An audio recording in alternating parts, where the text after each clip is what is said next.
नमस्कार दोस्तों, आज हम एक ऐसे शूरवीर योद्धा के बारे में बात करने वाले हैं जिन्होंने सिर्फ अपने 9 साल के शासन काल के अंदर 120 युद्ध लड़े और उन सभी युद्ध के अंदर वो विजय रहे। और ये शूरवीर योद्धा और कोई नहीं, छत्रपति संभाजी महाराज थे, जिन्हें छावा भी कहा जाता है। और आपको तो पता ही है छावा किसे कहते हैं। शिवाजी महाराज को शेर कहते हैं और शेर के बच्चे को छावा।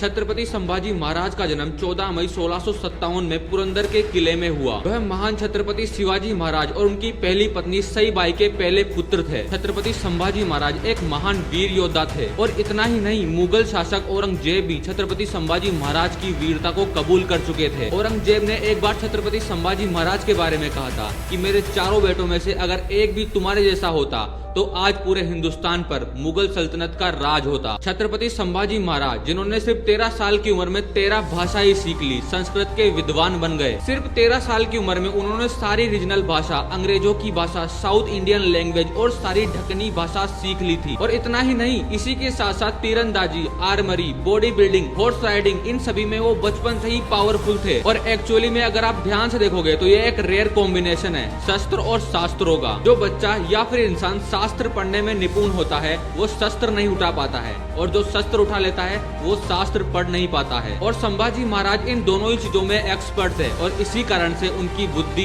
और शक्ति दोनों बढ़ गए थे। उनको बचपन से सिखाया गया था कि एक वॉरियर लड़ाई को शक्ति से नहीं बल्कि बुद्धि से जीतता है। संभाजी महाराज जब सिर्फ 9 साल के थे तब औरंगजेब ने शिवाजी महाराज को एक दोस्ती का झूठा प्रस्ताव भेजा और औरंगजेब ने छत्रपति शिवाजी महाराज के साथ साथ 9 साल के संभाजी महाराज को भी आगरा बुला लिया। और औरंगजेब ने उन दोनों को धोखे से बुलाकर उनको बंदी बना लिया और जेल के अंदर डाल दिया। इनकी जगह अगर कोई और होता तो वो डर जाता और अपनी जान को पिता की जान से ज्यादा समझता। लेकिन संभाजी महाराज बिल्कुल अलग थे, उन्होंने कभी भी हार नहीं मानी। और वो 9 साल का बच्चा और उसके पिता छत्रपति शिवाजी महाराज लाखों सैनिकों के नाक के नीचे से बाहर निकल गए। और जब वो 10 साल के हुए तब वे अजमेर के राजा के पास ये सीखने गए कि शासन किया कैसे जाता है। और सिर्फ 10 साल की उम्र में उन्होंने अलग अलग राजाओं को जोड़ना शुरू कर दिया। और जब संभाजी महाराज 23 साल के हुए तब उनके पिता छत्रपति शिवाजी महाराज गुजर गए। और अब छत्रपति संभाजी महाराज राजा बन चुके थे। जहां पर पहले औरंगजेब का मुकाबला उनके पिता शिवाजी महाराज से था,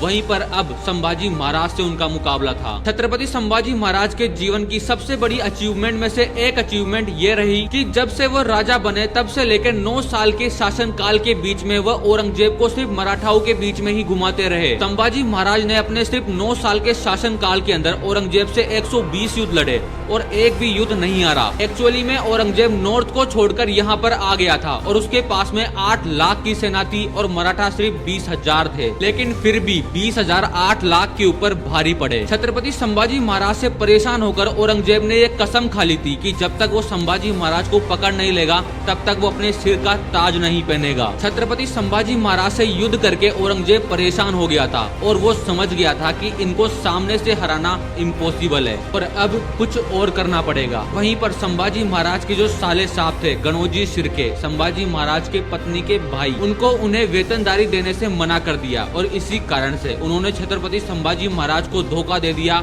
और जाकर मुगलों से मिल गए। और वही 1689 का समय था, तब गणोजी शिर्के ने संभाजी महाराज की सारी खुफिया जानकारी मुगलों को बता दी और तभी मुगलों की सिर्फ 2000 की सेना छत्रपति संभाजी महाराज को उनकी गुप्त जगह पर जाकर धोखे से पकड़ लिया। और यहाँ पर छत्रपति संभाजी महाराज को हारना पड़ा क्योंकि घर के लोगों ने ही उनको धोखा दे दिया। वरना जहाँ उनकी 8 लाख की सेना उनका कुछ नहीं बिगाड़ पाई, यहाँ पर 2000 की सेना उनका क्या ही बिगाड़ लेती। और गणोजी शिर्के की वजह से छत्रपति संभाजी महाराज और कवि कलश को बंदी बना लिया गया। और जैसा कि हम सभी को पता है कि संभाजी महाराज को बंदी बनाने के बाद में औरंगजेब ने काफी ज्यादा अत्याचार करे और संभाजी महाराज को कहा कि तुम मुगलों के साथ मिल जाओ और अपना धर्म परिवर्तन कर लो, मैं तुम्हें राजा बना दूंगा। लेकिन छत्रपति संभाजी महाराज औरंगजेब के सामने झुके नहीं और अपना धर्म नहीं छोड़ा। और इसके बाद औरंगजेब रुका नहीं और संभाजी महाराज और कवि कलश ने अन्न और जल का त्याग कर दिया। इसके बाद औरंगजेब ने छत्रपति संभाजी महाराज के नाखून खींच लिए, उनकी जबान निकाल दी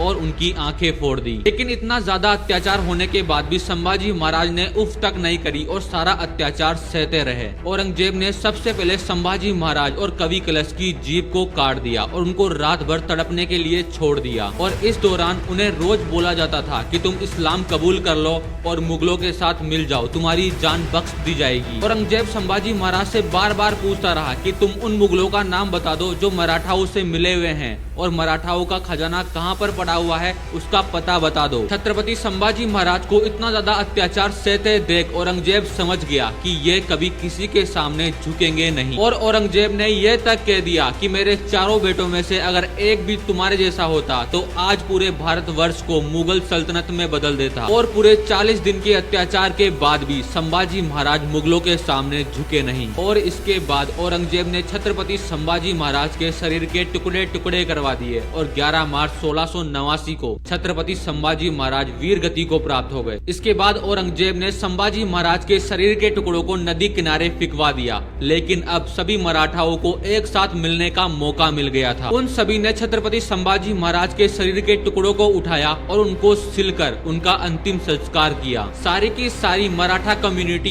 एक हो गई और एक साथ मिलकर युद्ध छेड़ दिया। और इसके कुछ सालों बाद औरंगजेब का दक्कन का राजा बनने का सपना खत्म हो गया और कुछ सालों बाद औरंगजेब उसी दक्कन की जमीन पर मारा गया। He was the last Mughal emperor. सबको पता है कि औरंगजेब ने नॉर्थ इंडिया के सारे हिंदू मंदिरों को तोड़ दिया था। लेकिन आपने कभी सोचा है कि दक्कन और साउथ इंडिया हिंदू मंदिरों को कुछ भी नहीं हुआ? क्योंकि छत्रपति संभाजी महाराज की मृत्यु के बाद भी कई सालों तक मराठाओं ने मुगलों को रोक के रखा। पर आज साउथ में जितने भी सुंदर मंदिर देखने को मिलते हैं वो सिर्फ मराठाओं के वजह से हैं। मुझे पता है कि छत्रपति शिवाजी महाराज की वो चिंगारी मुगलों को खत्म नहीं कर पाई, लेकिन छत्रपति संभाजी महाराज ने उस चिंगारी को जिंदा रखा, उसे बुझने नहीं दिया। हम जो एक हुए थे उन्हें बिखरने नहीं दिया और जिसके चलते कुछ ही वर्षों बाद मुगल साम्राज्य का अंत हो गया। और लास्ट में जाते जाते सिर्फ इतना ही कहना चाहूंगा कि छत्रपति संभाजी महाराज की जय। अगर आपको वीडियो पसंद आई हो तो वीडियो को लाइक करें, कमेंट करें और उस इंसान के पास में भेजें जिसे छत्रपति संभाजी महाराज के बारे में नहीं पता।